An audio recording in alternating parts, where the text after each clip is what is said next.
Yo, what's going on, everybody? It is that time of year again, December 9th, 2021. It is time for the Game Awards. Now, for those of you who don't know what the Game Awards are, this is when we get some of the most hype gaming announcement trailers of the year. One large celebration of gaming, and the community is brought together by them. So, for example, we got that Bayonetta 3 announcement 4 years ago, and we only got a follow-up on that recently, thankfully. And we're still waiting for more on Metroid Prime 4, but there have been a huge amount of titles that came out, after around that time, so on and so forth, that we actually have seen. And this is definitely a time where companies take, the one final opportunity to sort of, hype people up for what's to come in the future, right? But on top of that, we also get a bunch of awards given out to games and development teams that have put out games in this year, so in the year of 2021.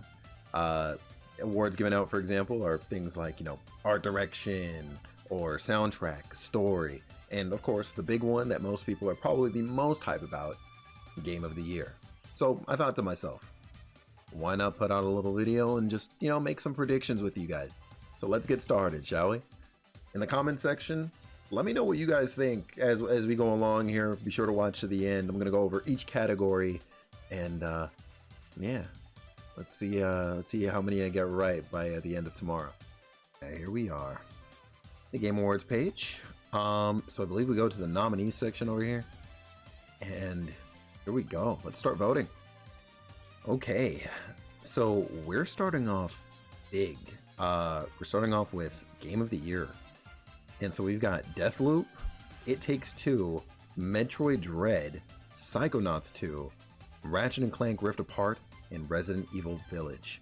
This is extremely tough. I've seen so much of Metroid Dread the past couple months, and I've actually got hands-on experience with It Takes Two and Ratchet & Clank. And I've also watched a lot of Resident Evil 2 now that I think about it. But I think, in my personal opinion, I think I would give Game of the Year to It Takes Two. So I'm going to vote on that there. Next category. Best Game Direction. Deathloop, It Takes Two, Returnal, Psychonauts 2, and Ratchet & Clank Rift Apart. Awarded for outstanding creative vision and innovation in game direction and design. Jeez, I might be a little biased. I'm gonna give it to It Takes Two here. Next category. Best Narrative. Okay. So small switch up here. We've got Deathloop, It Takes Two. Then we've got Life is Strange, True Colors. I actually didn't really get to see or play much of this game. And then we have Marvel's Guardians of the Galaxy. I'm surprised, actually. Okay, was the story for this really good or something? I didn't really hear anybody talk about it. Then we got Psychonauts 2. Best narrative, huh? See, okay. Life is Strange has always been very interesting as a story, and I'm not sure exactly what it is that's kind of telling me to do this, but I think here I'm going to vote for Life is Strange, True Colors. Next category. Best Art Direction. The Artful Escape, Deathloop, Kena, Bridge of Spirits, Psychonauts 2, and Ratchet & Clank Rift Apart. Best Art Direction, I don't even really need to think much more. Though Psychonauts 2 has amazing aesthetics from what I've seen of it, Kena, Bridge of Spirits, y'all, is like a miracle of a game as far as I'm concerned. I'm gonna vote Kena here. Best Art Direction. It is a gorgeous game. Y'all need to check that game out for damn sure. Like, if you haven't already, if you've not heard of it or played it or anything like that, you need to check it out. Absolutely. Oh, okay. Best Score and Music. The Artful Escape, Cyberpunk 2077, Deathloop, Marvel's Guardians of the Galaxy, and Nier Replicant. Oh, wow. See, okay, so I've played Nier Replicant. I've not really played the other four on here. I'm actually not too sure on what I want to vote here. Given that I only know the Nier Replicant soundtrack, even though I'm sure it'll lose out to something else on this list, I'm still going to vote on it. We're going to see what's up. Best audio design. Ooh. Deathloop, Forza Horizon 5, Ratchet and Clank Rift Apart, Resident Evil Village, and Returnal. Yo, I can't lie. Forza? Hopefully I'm saying that right. Forza definitely had a really, really good, very, very good sounds to it. I'm going to actually vote for Forza here. Best performance. Erica Mori as Alex Chen in Life is Strange True Colors. Yo, Giancarlo as Anton in Far Cry 6. Jason Kelly as Colt Van in Deathloop. Okay, so the main character of Deathloop. Maggie Robertson is Lady D from Resident Evil Village. And Ozioma, hopefully I'm saying that right, Ozioma Akaga as Juliana Blake in Deathloop. So we've got 2 Deathloop candidates on here. That's amazing. Ah, man. See, now I feel bad that I haven't really gotten to like properly visit these games.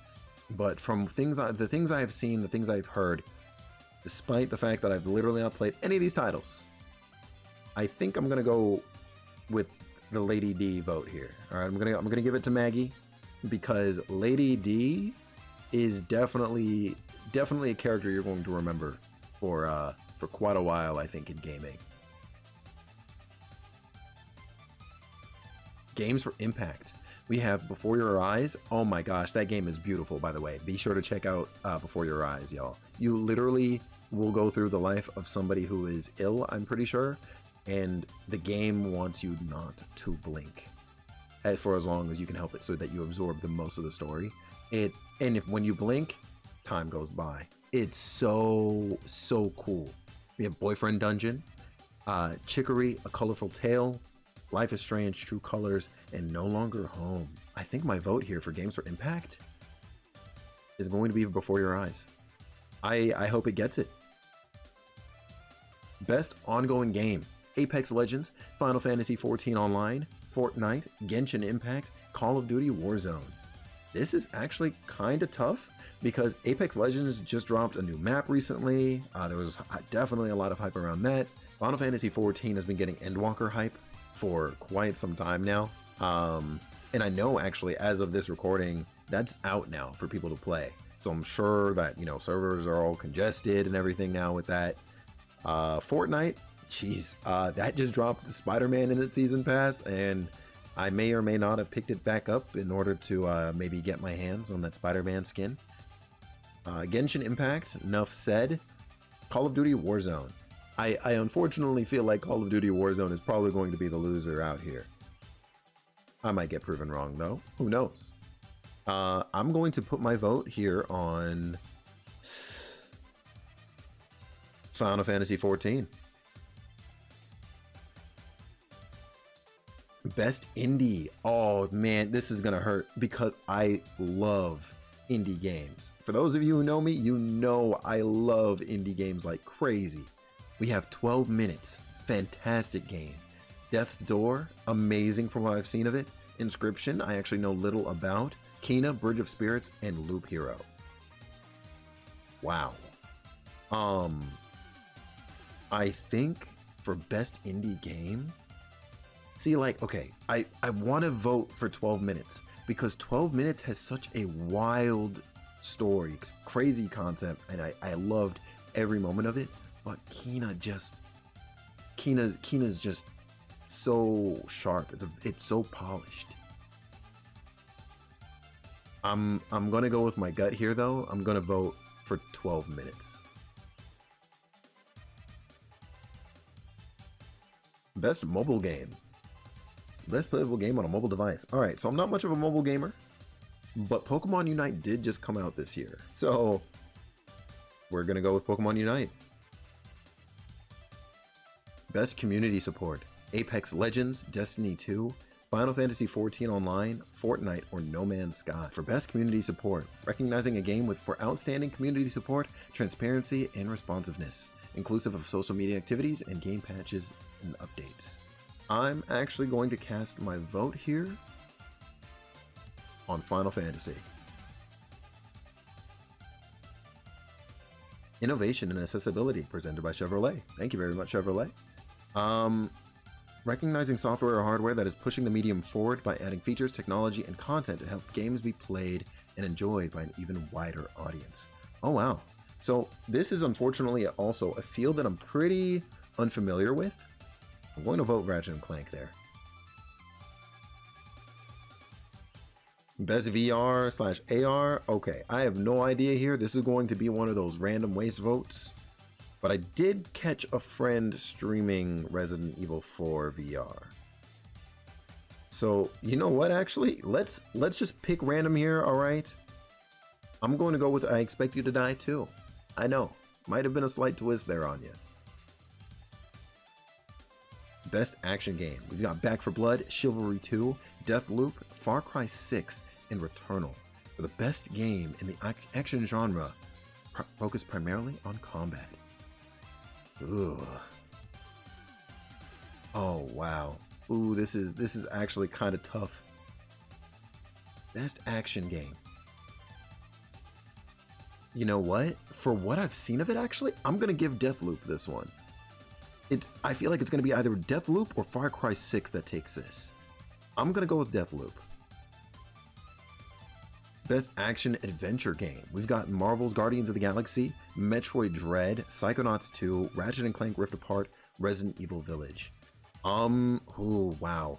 For the best action adventure game combining combat with traversal and puzzle solving. This is so tough. It's between Metroid Dread and Resident Evil Village for me. I think I'm gonna give it to Resident Evil. I'm terribly sorry to any of my Metroid Dread fans who are watching this, probably screaming at me right now. I hope it wins, but I think the one that's going to get it is going to be Resident Evil. Best role-playing game. Cyberpunk 2077, Monster Hunter Rise, Scarlet Nexus, Shin Megami Tensei 5, and Tales of Arise.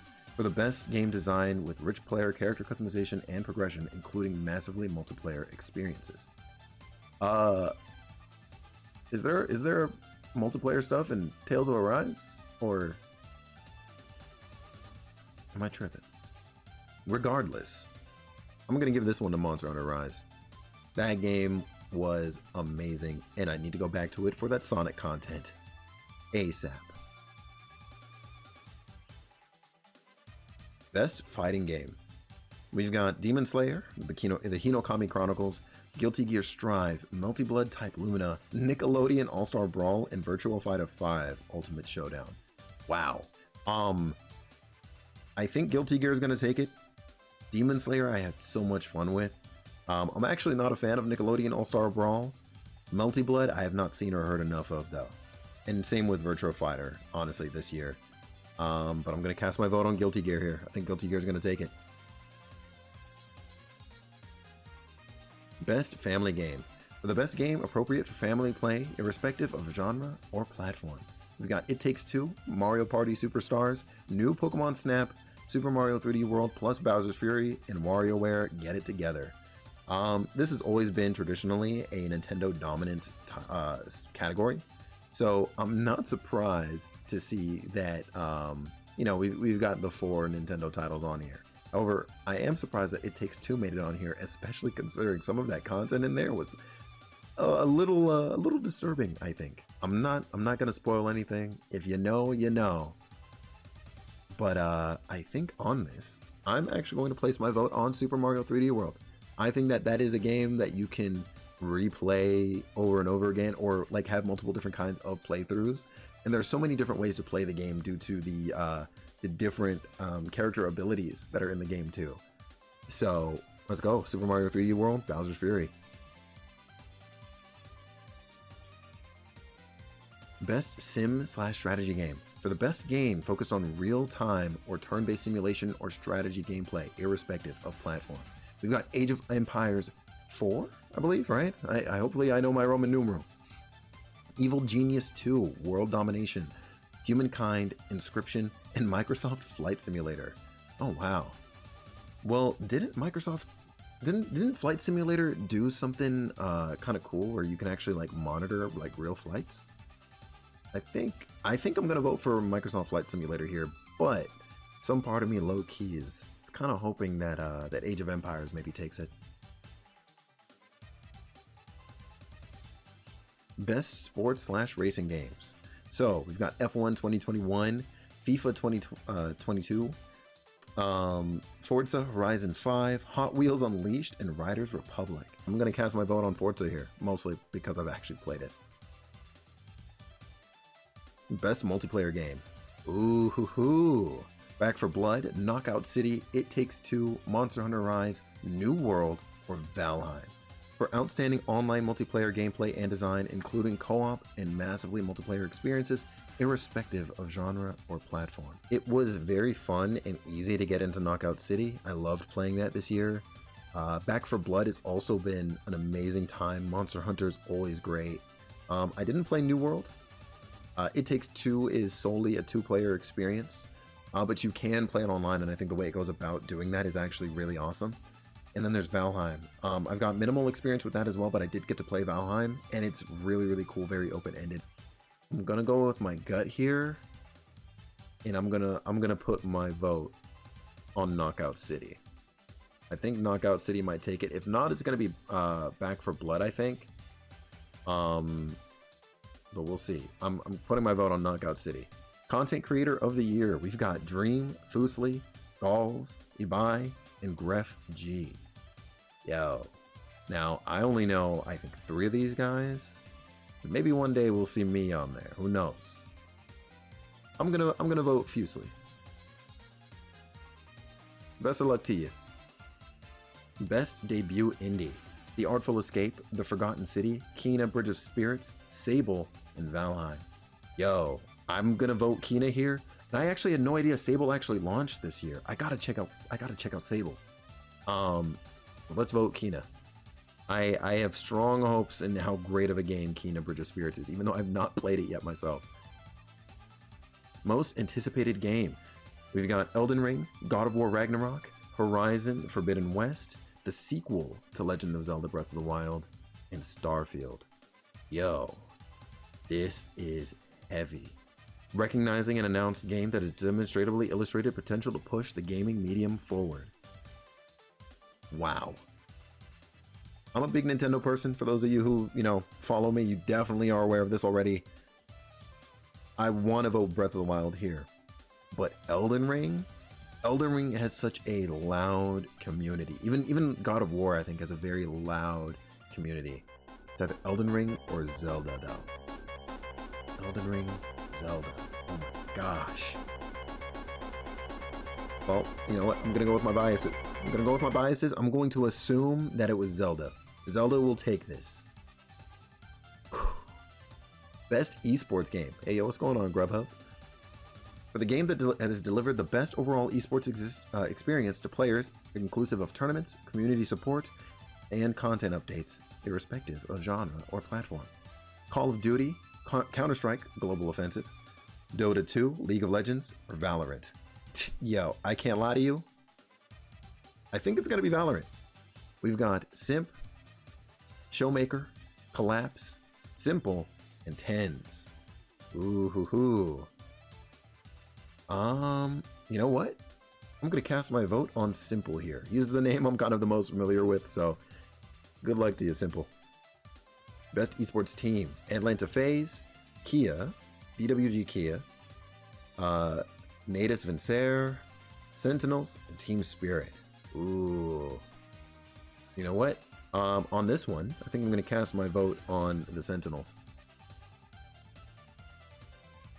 Best esports coach. Silent, Aang, Blade, Crowder, and Keikoma. Who looks like the best coach based on the pictures here? You know what? Crowder looks like a pretty fun guy, alright? FaZe Clan. He's chilling. You know what? I think Crowder's gonna be our guy here. Vote for Crowder. Good luck to you, Crowder. We've got the best esports event. Recognizing an event across single or multiple days that delivered a best-of-class experience for participants and broadcast audience, and the broadcast audience. We've got the 2021 League of Legends World Championship, the International 2021, the PGL Major Stockholm 2021, PUBG Mobile Global Championship 2020, and the Valorant Champions Tour Stage 2 Masters. Well, considering I casted that vote on Valorant earlier for being like, you know, the best esports game, I would imagine that the event will go with it, right? So let's go with that there. And that's it. We've cast all of our votes. We'll see how things go. Well, yo, everyone, thank you so much for watching me with that. Best of luck to everybody who's like got a nominee here on the Game Awards. I'm excited to catch it live. And actually, if you're seeing this, well, I'm actually going to be live on Thursday, December 9th, 2021, just before 7:30 p.m. Eastern. And we're going to watch the Game Awards together. I was actually allowed and so on to be an official streamer for the Game Awards. And so I'll be doing that evening, and we're going to have fun and see how things turn out. If you like this video, be sure to drop a like and leave a comment below on some of your predictions, even if it's just for the Game of the Year. Like, let me know what you guys think. Thank you so much for watching. Make sure you follow me on all my socials and all that and other nonsense. You already know what it is. And I'll catch you in the next video, all right? And that'll be sooner than you think. Take it easy, everyone.